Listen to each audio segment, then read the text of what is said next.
Hello and welcome to our first video blog. From time to time, Chris and I are going to comment on our blogs. Sometimes we have the same viewpoint, sometimes we don't. So Chris, I wrote a blog. It's kind of flattering to designers. It's really my point of view is that maybe design is more important than copy, and I fear that maybe we're in a culture where design is more important than the idea itself. What say you? I think in a way it used to be design's more important than copy, but now with Twitter and Facebook and social media, copy and the message has become more important than design. I think you bring up an interesting point, but sometimes I don't think content is as thoughtful as it could be or should be because of Facebook and Twitter. I think email had already made us just terrible communicators and letter writers, and to some degree I think this whole new phenomenon is exaggerating that. That's true. I completely agree, and I think, moving back to the idea of developing a concept and delivering a message overall, whether it's just text or whether it's text and words, or text and visuals together, I think that's the key thing that people have moved away from, but I'm starting to see people move back to it. Well, that makes an interesting point, but I also think if content is king, that concept is going to become king again because there is so much content out there and there's so much going on. I completely agree. you had me with hello.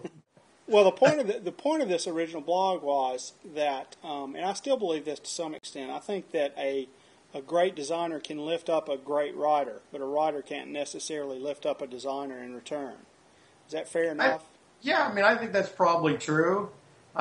Just like a crappy designer can destroy a great message, That's so true. it's that same idea, without having the whole package, it's hard to really deliver an effective message. You can see some work, and if it's a great design, people are still likely to say, hey man, that's great, whether they've taken a look at the content or not. But I don't care how well something's written. If it's a bad design, it's like walking into a meeting with a bad suit. You just don't look good. Yeah, but I still think it goes back to, you may say that's great because it's a great design, but is it effective? Is it delivering the message? Because just because it's a good design doesn't mean people, what is it? How many commercials do you see?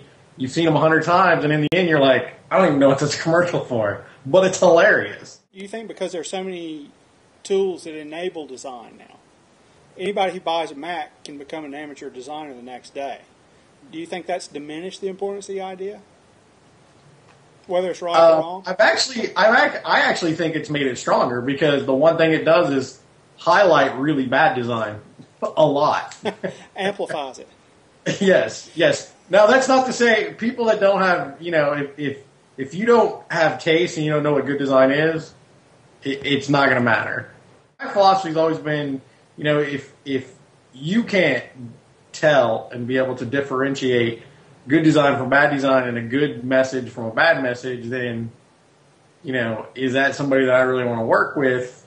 That's a question, because, the message will be watered down in the end. Okay, so you and I basically agree, I think, on the primary subject matter of this blog. So I think maybe people should look for our blog next month on why writers are so much smarter than designers. Yeah, I completely agree, and I say we have a math quiz to prove it. I think we would both. The account executives finally win one. All right. I don't know. I'm pretty good with numbers, though. All right. Thanks, man. All right. Talk to you later.